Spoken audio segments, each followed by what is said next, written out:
अस्सलाम वालेकुम नाजरीन, welcome to the Right Angle with Nayab Malik.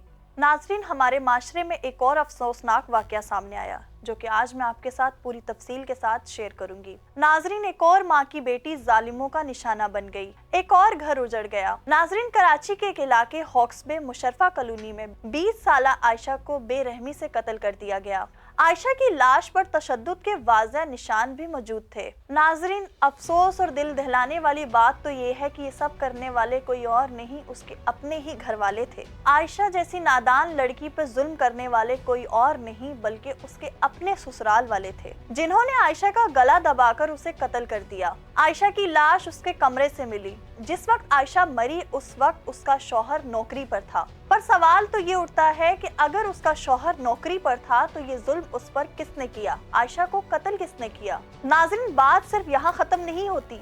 Ayesha की लाश 18 घंटे तक सिविल हॉस्पिटल में पोस्टमार्टम के लिए इंतजार करती रही, लेकिन नाज़रीन, हॉस्पिटल में लेडी MLO पोस्टमार्टम के लिए मौजूद ही नहीं थी, जो कि फौरन आयशा की लाश का पोस्टमार्टम करती।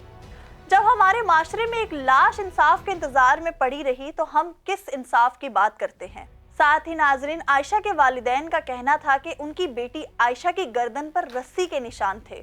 आयशा के पीठ और बाजू पर तशद्दुद के आसार भी मौजूद थे। नाजरीन, ये सिर्फ एक कत्ल नहीं बल्कि हमारे माशरे का वो काला चेहरा है जो हर रोज किसी न किसी घर को उजाड़ रहा है। आयशा की सिर्फ 8 माह पहले शादी हुई थी और हर माँ बाप अपनी बेटी को अच्छा घर, अच्छा रिश्ता देने की कोशिश करते हैं, मगर जब बेटियों के लिए वही रिश्ते मौत का सबब बन जाएं तो हमारे माशरे में लड़कियों के तहफ़्फ़ुज़ के लिए क्या रह जाएगा। इस वक्त आयशा के माँ बाप सिर्फ इंसाफ की अपील कर रहे हैं। नाज़रीन, आयशा के केस में हर चीज वाज़िह है कि उस मासूम पर किस तरह तशद्दुद हुआ और उसको किस तरह से कत्ल किया गया। फिर भी पुलिस पोस्टमार्टम रिपोर्ट का इंतजार कर रही है कि कब पोस्टमार्टम रिपोर्ट आए और वो इस केस को दर्ज करे। क्या ये है हमारे माशरे का इंसाफ? नाजरीन, अगर आप चाहते हैं कि आयशा को इंसाफ मिले तो इस वीडियो को लाइक करें और कमेंट्स में अपनी राय जरूर दें और इस केस को हर जगह शेयर करें और इसको हाईलाइट करें ताकि हम उसके हक में आवाज उठा सके। हमारे माशरे में बेटियां सिर्फ मजलूम बनने के लिए नहीं है बल्कि उनको जीने का पूरा हक है।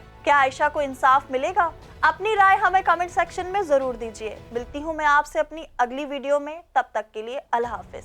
वॉइस ऑफ नेशन की वीडियोस देखने के लिए हमारा चैनल सब्सक्राइब कीजिए और बेल के आइकॉन पर क्लिक कीजिए ताकि आप हमारी तमाम आने वाली वीडियो से बाखबर रह सकें।